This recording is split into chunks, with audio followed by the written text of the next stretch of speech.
Hi, everybody. Thanks for joining me for Grace with Paul Gray. I want to give you my thoughts today about the movie Come Sunday. Very powerful movie. It was made for Netflix. I'm sure many of you have seen some comments and thoughts about it on Facebook. And I'll just give you a very quick synopsis. This pastor was a protege of Oral Roberts University, and was sort of his unofficially adopted son and anointed one in the ministry. And he had a mega church in Tulsa, by all church growth measurements, hugely successful, and he was very popular and well liked. We see in the movie that the ministry took a tremendous toll on him physically and on his wife emotionally and mentally. And then God spoke to him and told him that everybody's saved, that there is no hell, at least like the way we've been taught it before.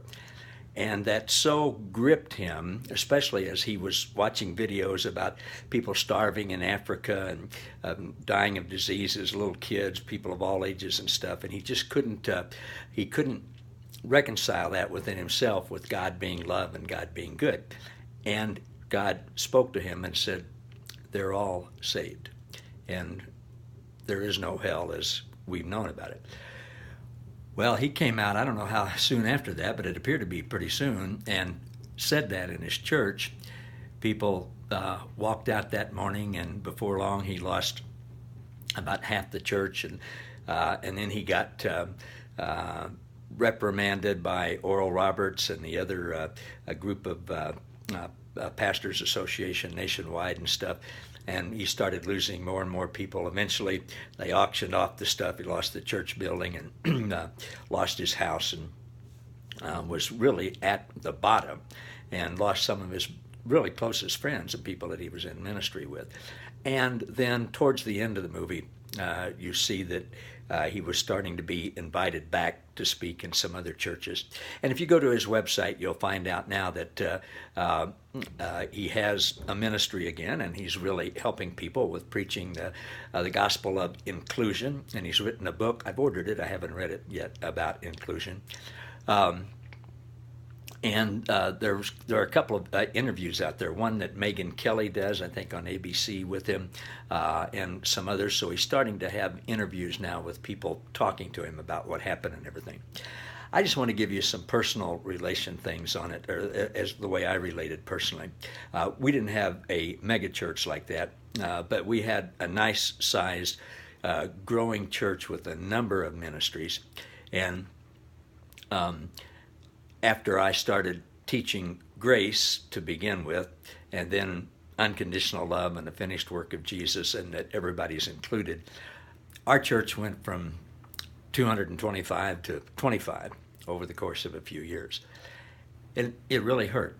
If you'll see this movie Come Sunday, you'll see how hateful some people can be, how people, close friends, can turn their back on you, and I had those things happen, and it was extremely hurtful.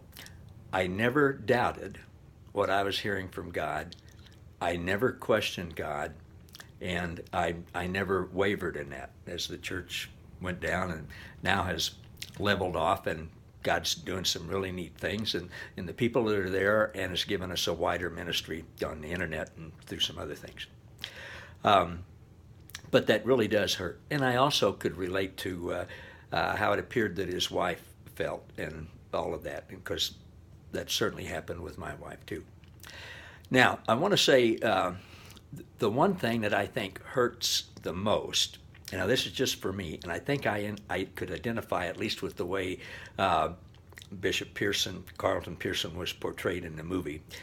The thing that brings about the most angst and hurts the most when you know God's unconditional love and his grace and his inclusion and the finished work at the cross, to me, that's probably different for you, probably different for other people, but for me, the thing that hurts the most is not being able to answer the question, why would people not want that to be true?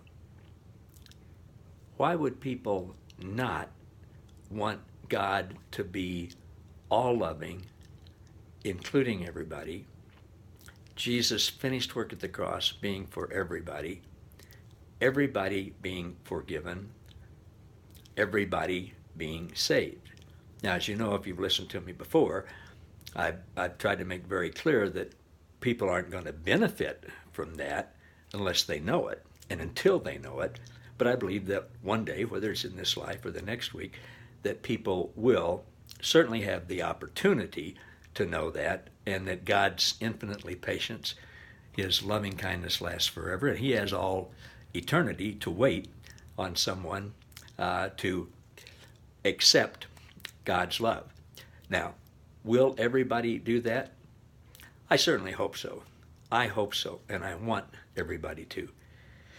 So that's my question, and I want to do that without judging other people. I don't want to just turn around and make this and do the same thing as it appears other people to do.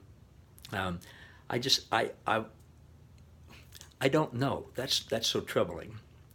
It's just troubling to me that somebody would not want everybody to be included. I guess that's my question for you today, and I don't have an answer for that.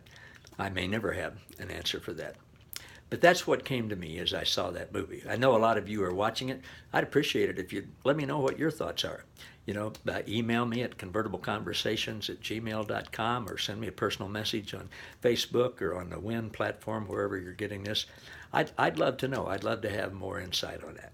All right. Thanks for watching. See you next time.